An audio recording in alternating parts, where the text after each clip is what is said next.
So the Heat beat the 76ers on Monday night. It feels like the fact that three started falling was a big part of this. The fact they shot 41% from three. I do not remember the last time that they shot at that level from three, but it seems like the key, if you look at these last few games, yeah, they have not been able to shoot, but they haven't been able to shoot all year. The key to all of their wins has been they've been a very strong defensive team. They make games into the mud. They hold teams into double-digit points and don't let them crack 100.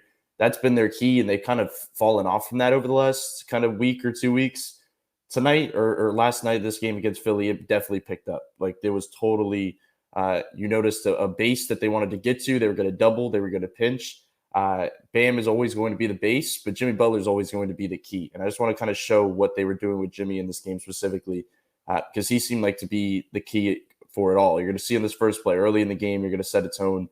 You're just basically going to watch Jimmy Butler on this play. He's going to trail on this pick and roll. They're going to get it to Embiid. They're going to recover, but you're going to watch Jimmy. He's basically this is basically the key all game. He's going to pinch over, especially when Embiid has the ball. You're going to see Depot already on the opposite side, pinching all the way over from Tyrese Maxey. Like that is ideally what they're trying to do. Just make Joel Embiid uncomfortable. But as I go back a little bit and watch what Jimmy's able to do, keep your eye on Jimmy. Keep your eye on Jimmy. He's going to basically, this guy's going to clear out. He's just going to get his hands on the passing lanes, which he is just, there's nothing better about Jimmy Butler's game than hitting passing lanes. He can read it. He can kind of make the play, and he can obviously physically get steals, which he got 4 in this game specifically. And then we go later into the game, a quarter later, we go late in the second quarter. You're basically, speaking of pinching, you're looking at the fact, terrible spacing from the 76ers, because you look at this strong side corner right here with two guys lined up in the exact same spot. That makes it so much easier for Jimmy to fully kind of pinch over on a Harden drive or anything like that. So now he kind of recovers it. Tobias Harris trying to back down Gabe Vincent. What does that mean? That means Cody Zeller is going to pinch down right here and send a double at Tobias Harris. What does that mean for Joel Embiid right here? Caleb Martin, he's going to rotate over, and he's going to send a double at Joel Embiid as Cody Zeller recovers. What does that mean for Jimmy Butler? Jimmy Butler is going to hit the passing lane, as he's so good at, as we know.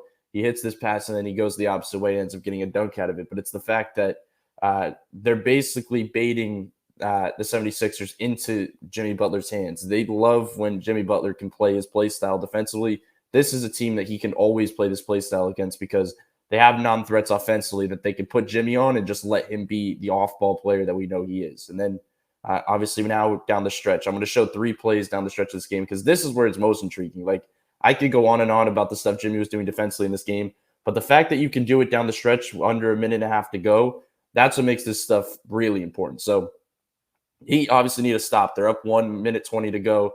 You're seeing they're trying to get this Tyler switch. Even if I go back a little bit just to show, they're setting a double screen right here. Tyler hedges over and tells Caleb to go under and recover it. Well, they say, okay, PJ, go away. We're going to put Tyler in the action again. Try to draw a switch.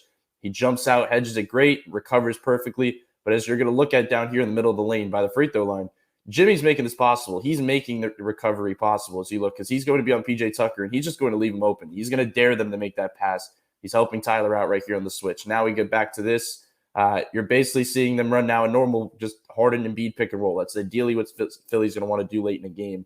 Harden's able to, because they don't want to leave Embiid too much, Harden's able to get to his left hand. What does that mean?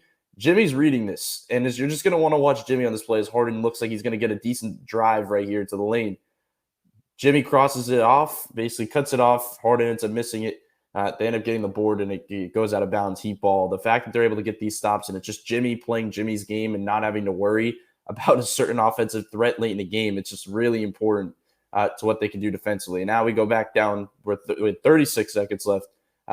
This is the play that I think, is all over social media because of Bam. But it's funny because you can obviously watch Jimmy, because Jimmy's a big part of this as well. Bam makes the play, but Jimmy kind of makes it possible.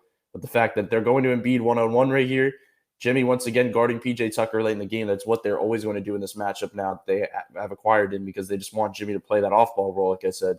Embiid's getting to his right. You see him go one-on-one with Bam, but it's not really one-on-one because Jimmy making this read cuts him off because they know they're going to make it tough for him. Bam ends again the block and goes the other way. Now, the third defensive possession under a minute and a half to go. This is the final play. Heat up 2, 8 seconds left. They know they're trying to get to the ball to Embiid. So Embiid's going to get it right here. Try to get to his left to make a play. Caleb's going to help down. The funny thing about this, before I show the Jimmy element of this, Jimmy actually, he always talks about gambles. It's always a gamble with him in the passing lanes. Most of the time it feels like he gets it right, but there's obviously when it's a gamble. there's going to be times when it doesn't work out for him. This is one of those times, and it does. He goes for the steal instead of like the steady contest. You're going to see him kick it out to Harden. He goes for the steal right here to try to close it out instead of kind of just playing it slow and going for the contest. Ends up working out in their favor because Harden misses the shot. But it's just funny the fact that the way they can utilize Jimmy in this matchup seems like the key. Like I said, Bam is the base, but Jimmy defensively is the key right here.